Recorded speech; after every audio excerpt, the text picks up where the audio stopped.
ده يا جدعان بالنسبه ايه للكشف عن الموتوسيكل وانت بتجربه. تمام. عندك بعد كده في جزئيه اخيره عايز اكلمكم عنها عشان ننهي الحلقه ديت. دي الحلقه الاخيره بتاعت الموتوسيكلات بالمناسبه. حوار الرخص في طريقتين. تيجي بقى تشتري المكنه خلاص المكنه دي انا اعتمدتها وعجبتني وهخلص فيها. يبقى قدامك حلين، يا بتشتري الموتوسيكل بتوكيل او صاحب الموتوسيكل بيبيع لك بتوكيل، يعني بيوكلك ان انت ليك الحق في البيع والشراء فيه. تمام.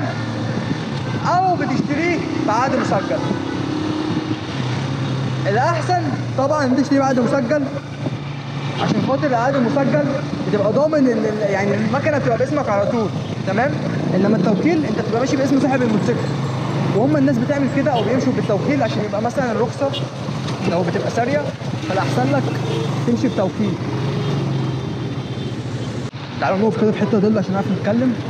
يبقى زي ما قلنا يا جماعه التوكيل يعني تشتري بتوكيل لما تكون انت المكنه فيها رخصه او الرخصه لسه ساريه عشان تبقى يعني تستفيد بالسنين الساريه دي بدل ما تروح ترخص من اول وجديد.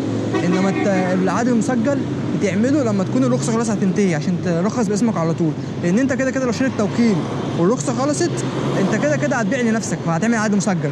فاهم؟ فهم بيعملوا كده عشان يستفيدوا بالرخصه. يعني مثلا انا شاري الموتوسيكل دوت بتوكيل لان هو في رخصه سنتين لسه، فانا بدل ما الغي السنتين دولت واعمل عقد مسجل يبقى انا اشتريه احسن ايه واستفيد بالرخص اللي فيه. فهمتوني؟ وبس. طبعا مع الحلقه ديت والحلقات اللي فاتت تقدر ان شاء الله تكشف على اي موتوسيكل انت بتشتريه، وربنا ان شاء الله يخلي كل واحد فيكم يرزقه بالموتوسيكل اللي هو نفسه فيه. ودي كانت الحلقه الاخيره من الموتوسيكلات. ما تنسوش تتابعونا عشان تشوفوا كل جديد. كان معاكم محمود سولو. السلام عليكم.